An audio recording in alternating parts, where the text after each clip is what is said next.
Hello friends, तर आज मी तुम्हाला इथे अंडे का भंडा रेसिपी कशी करायची ते दाखवणार आहे.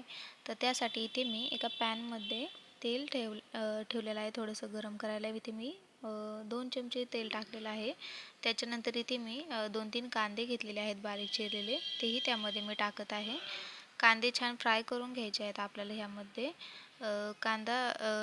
कांद्यामध्ये आपण थोडंसं मीठ टाकायचं आहे.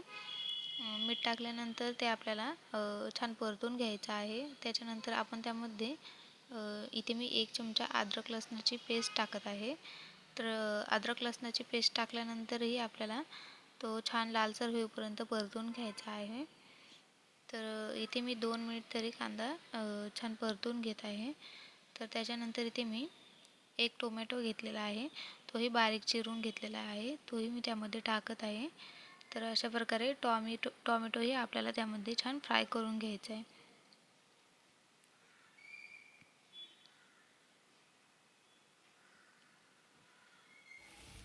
तर टोमॅटो छान फ्राय झाल्यानंतर आपण त्यामध्ये 1 चमचा काश्मीरी लाल मिरच पावडर, अर्धा चमचा हळद आणि इथे मी चिकन मसाला टाकलेला आहे 1 चमचा.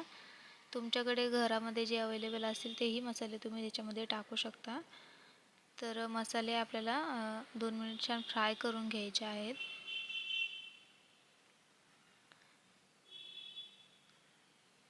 मसाले छान फ्राय झाले की आपण जरा असं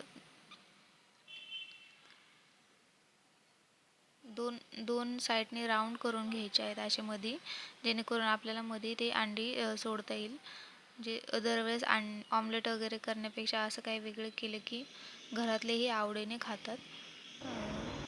लहान काही मोठ्यांनाही आवडेल असं काही वेगळं केलं की. तर अशा प्रकारे आपण अंडी त्याच्यामध्ये सोडायची आहेत.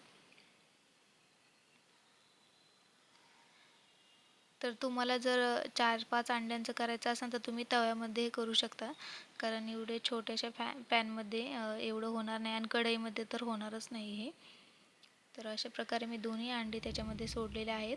आता थोडंसं चवीसाठी मी त्याच्यावरती मीठ आणि थोडीशी मिरची पावडर टाकत आहे.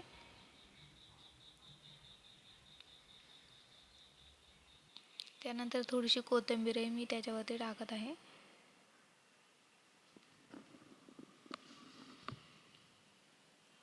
तर आपल्याला दोन्ही साईडने हे फ्राय करून घ्यायचे आहेत ऑमलेट. तर अशा प्रकारे आपला अंडे का फंडा रेसिपी तयार आहे.